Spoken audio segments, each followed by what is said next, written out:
ঘরের সামনে দাঁড়িয়ে এই দোয়াটি মাত্র 3 বার পড়ুন। আপনার ঘরের মধ্যে ঝড় তুফানের মতো আল্লাহ তাআলা রিজিক বর্ষণ করবেন, সকল অভাবগুলা দূর করে দিবে। চলুন তাহলে আজকের এই আমলটি কিভাবে করব আমরা জেনে নেই। প্রিয় দর্শক, এই আমলটি করার জন্য সর্বপ্রথম আপনি নিজে পবিত্র হয়ে যাবেন। আপনি নিজেকে গুছিয়ে পবিত্রতা অর্জন করবেন, যেন অপবিত্র কোনো ছোঁয়া তার মধ্যে না থাকে। আপনি পাক সাফ হয়ে পবিত্রতা অর্জন করে ভালোভাবে আপনি ওযু করবেন পবিত্রতা রক্ষার জন্য। প্রয়োজনে আপনি গোসল করবেন, তারপরে ওযু করে নিবেন। ওযুর শুরুতে পড়বেন আউযু বিল্লাহি মিনাশ শাইতানির রাজিম, বিসমিল্লাহির রহমানির রহিম। আউযু বিল্লাহ এবং বিসমিল্লাহ পড়ে নেবেন। এই দুইটা দোয়া যদি আপনি পড়ে নিতে পারেন, তাহলে প্রথমোক্ত দোয়া যেটি হচ্ছে আউযু বিল্লাহি মিনাশ শাইতানির রাজিম, যাবতীয় শয়তানের ওয়াসওয়াসা, শয়তানের কুমন্ত্রণা, শয়তানের ধোঁকা, শয়তানের আসর থেকে আল্লাহ রাব্বুল আলামিন আপনাকে হেফাজত করবে, আপনাকে নিরাপদে রাখবে, আপনাকে সুস্থ করে তুলবে। আল্লাহ তাআলা সঠিকভাবে ওযু করার জন্য আপনাকে সেই ব্যবস্থা করে দিবে। বিসমিল্লাহির রহমানির রহিম। এই আমলের মাধ্যমে প্রথমত হচ্ছে নবী আলাইহিস সালাতু ওয়াস সালামের সুন্নাহ অনুসরণ করা হয়। এরপরে হচ্ছে আল্লাহকে স্মরণ করে আল্লাহ রহমানুর রহিম, পরম করুণাময় দয়ালু আল্লাহর নামে শুরু করছেন। ওযু যখন শুরু করছেন, এই কাজ যখন ওযুর কাজ যখন শুরু করছেন, আল্লাহ বলেন আমার বান্দা যে কাজ করতেছে সে কাজটা পরিপূর্ণ হয়ে যাবে। হাদিস শরীফের মধ্যে এসেছে যে কাজ শুরু করা হয় কিন্তু শুরুর পূর্বে বিসমিল্লাহ করা হয় না, সে কাজটা কেমন যেন পরিপূর্ণ হলেও সেটা লেজ কাটা হয়ে যায়। দেখেন বিসমিল্লাহ কত দাম, কত ফজিলত।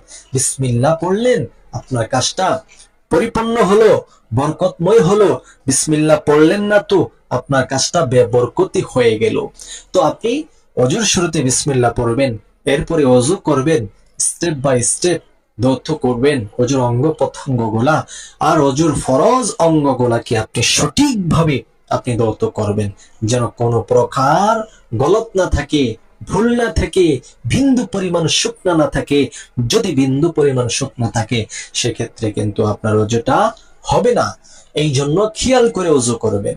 ওযুর পরে আল্লাহর হাবিব প্যারা নবী সাল্লাল্লাহু আলাইহি সাল্লাম বলেন, যে ব্যক্তি ওযুর পরে একবার কালিমায়ে শাহাদাত পাঠ করবে, আল্লাহর তৈরি জান্নাতের 8টি দরজা তার জন্য খুলে দেওয়া হবে। যে কোনো দরজা দিয়ে সে জান্নাতে প্রবেশ করতে পারবে, কোনো বাধা প্রতিবন্ধকতা থাকবে না। সুবহানাল্লাহ। তাই আপনি ওযুর পরে একবার কালিমায়ে শাহাদাত পড়বেন। কালিমায়ে শাহাদাত অর্থাৎ দ্বিতীয় কালিমা। প্রথম কালিমা হচ্ছে কালিমায়ে তয়্যিবা, দ্বিতীয় কালিমা হচ্ছে কালিমায়ে শাহাদাত। আশহাদু আল্লা ইলাহা ইল্লাল্লাহু ওয়াহদাহু লা শারীকা লাহ ওয়া আশহাদু আন্না মুহাম্মাদান আবদুহু ওয়া রাসূলুহু। আল্লাহর হাবিব সাল্লাল্লাহু আলাইহি ওয়াসাল্লাম বলেন, ওই আমলকারী ব্যক্তি মৃত্যু হতে দেরি হবে, জান্নাতে প্রবেশ করতে দেরি হবে না। কেমন যেন মৃত্যুটাই তার জান্নাতে দাখিল করার জন্য বাধা প্রদান হয়ে দাঁড়িয়েছে। সুবহানাল্লাহ। তাই আপনি এই আমলটি করবেন, সব সময় করার চেষ্টা করবেন। ইনশাআল্লাহ মৃত্যুর পরে আপনার জন্য সুনিশ্চিত জান্নাত আল্লাহ রেডি করে রেখেছেন। আপনার জন্য প্রতিদিন জান্নাতকে সুসজ্জিত করে রেখেছেন। তাই আপনি কি করবেন? ওযুর পরে কালিমায়ে শাহাদাত পড়ে নেবেন।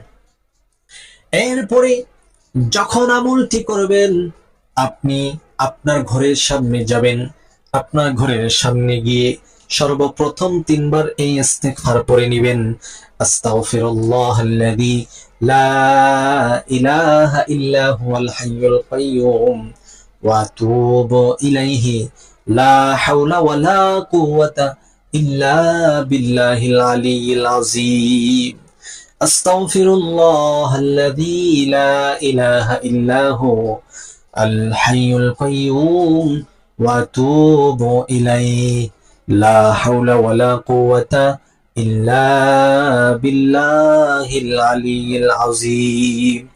আস্তাগফিরুল্লাহাল্লাযী লা ইলাহা ইল্লা হুয়াল হাইয়ুল কাইয়্যুম ওয়া আতুবু ইলাইহি লা হাওলা ওয়ালা কুওয়াতা ইল্লা বিল্লাহিল আলিয়্যিল আযীম।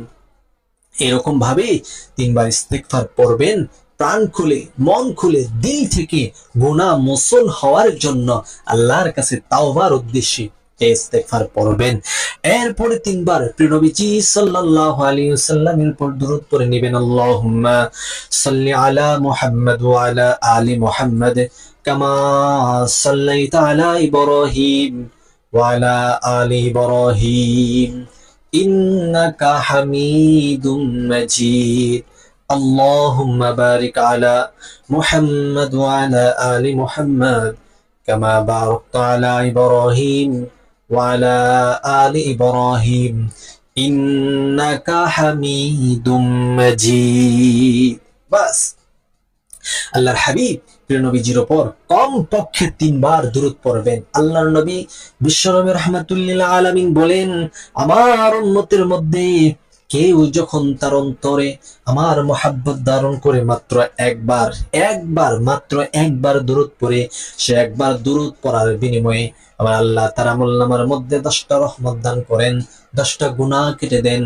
ওই দিন তার মৃত্যু হলে আল্লাহ রাব্বুল আলামিন সরাসরি তাকে জান্নাত নসিব করেন। সুবহানাল্লাহ।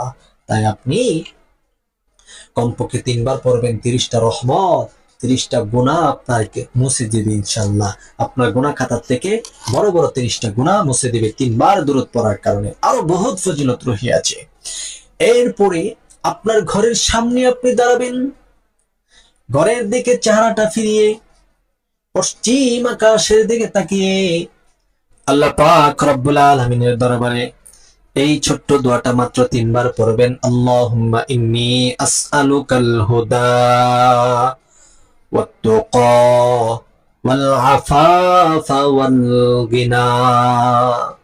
আল্লাহুম্মা ইন্নী আসআলুকাল হুদা ওয়াত তুকা ওয়াল আফাফা ওয়াল গিনা। তৃতীয়বার, আল্লাহুম্মা ইন্নী আসআলুকাল হুদা ওয়াত তুকা ওয়াল আফাফা ওয়াল গিনা। আল্লাহর কাছে এই দোয়াটা 3 বার পড়বেন। তারপরে প্রিয় নবীজি সাল্লাল্লাহু আলাইহি ওয়াসাল্লামের উপর আবার 3 বার দুরূদ পড়ে নেবেন। এরপর আপনার ঘরকে সামনে রেখে আকাশের দিকে তাকিয়ে আল্লাহর কাছে প্রাণ খুলে, দিল খুলে 2টা হাত তুলে দোয়া করবেন। ওগো প্রভু, ঘরের অভাব দূর করে দেন, হাজত পূর্ণ করে দেন, বালা মুসিবত দূর করে দেন, মন থেকে অশান্তি দূর করে দেন। আল্লাহ মনের মধ্যে শান্তি দান করেন, ধৈর্য দান করেন, সবর দান করেন। আল্লাহ সকল প্রকার ঘৃণাযুক্ত কাজ থেকে বিরত রাখেন। আল্লাহ আমাদেরকে শান্তিতে রাখেন। আল্লাহ সকল প্রকার ফায়সা কাজ থেকে বিরত রাখেন। আল্লাহর কাছে যখন এই দোয়া করবেন, আল্লাহ তাআলা আপনার ঘরটাকে একটি জান্নাতি ঘর বানিয়ে দিবে, ঘরের মধ্যে শান্তি দান করবে, ঘর থেকে সকল প্রকার অশুভনীয় লক্ষণ দূর করে দিবে, ঘরের সকল হাজত আল্লাহ তাআলা পূর্ণ করে দিবে। তবে এই আমলটি কখন করবেন, বিষয়টি আমাদেরকে জানতে হবে। বিষয়টি জানার পূর্বে এখনো যারা আমাদের জিকির 24 বিডি চ্যানেলটিকে সাবস্ক্রাইব করেননি, দয়া করে চ্যানেলটি সাবস্ক্রাইব করুন এবং ভিডিওটা শেয়ার করে প্রচার করুন। যাদের মন ভালো, আল্লাহ তাদের দোয়াই কবুল করবে। যাদের মনের মধ্যে ঘৃণা আছে, হিংসা বিদ্বেষ আছে, যে তার ভিডিও কেন শেয়ার করব, চ্যানেল কেন সাবস্ক্রাইব করব, এই রকমের ঘৃণা অথবা হিংসা বিদ্বেষ যাদের অন্তরের ভিতরে আছে, তাদের দোয়া আল্লাহ কবুল করবে না। বিন্দু থেকে বিন্দু পরিমাণ যদি, সরিষা পরিমাণ যদি অহংকার কারো ভিতরে থাকে, তাহলে কিন্তু কখনো তার দোয়া আল্লাহ কবুল করবে না। এই জন্য আপনার মন ভালো করেন, আপনার মন পরিষ্কার করেন, আমলটি করুন সহি নিয়তে। আল্লাহ আপনার মনের আশা পূর্ণ করবে ইনশাআল্লাহ। এই আমলটি আপনি করবেন ঈশার নামাজ পড়ার পরে আপনি যদি পুরুষ হন, মসজিদ থেকে যদি নামাজ পড়ে আসেন, তখন ঘর সামনে নিয়ে ঘরে ঢোকার পূর্বে আমলটি করবে। আর যদি আপনি মহিলা হন, তাহলে আপনি ইশারের নামাজ পড়ে ঘর থেকে বের হয়ে আমলটি করবেন ঘরকে সামনে রেখে। এখন কথা হচ্ছে, কোনো ভাই ব্রাদার অথবা মা বোনদের ঘর যদি থাকে দোতলা, তিনতলা, চারতলা, পাঁচতলা অত বিল্ডিং থাকে, সেক্ষেত্রে সে কি নিচে নেমে তারপর আমলটি করতে হবে? না, আপনি আপনার ঘরে দরজার সামনে দাঁড়াবেন, রুমের দরজার সামনে দাঁড়াবেন, বারান্দার সামনে দাঁড়াবেন, দাঁড়িয়ে ঘরের সামনে দাঁড়িয়ে আপনি আমলটি করুন। ইনশাল্লাহ ইনশাল্লাহ ফলাফল সুনিশ্চিত আপনার হবে। আমলটি কতদিন করবেন?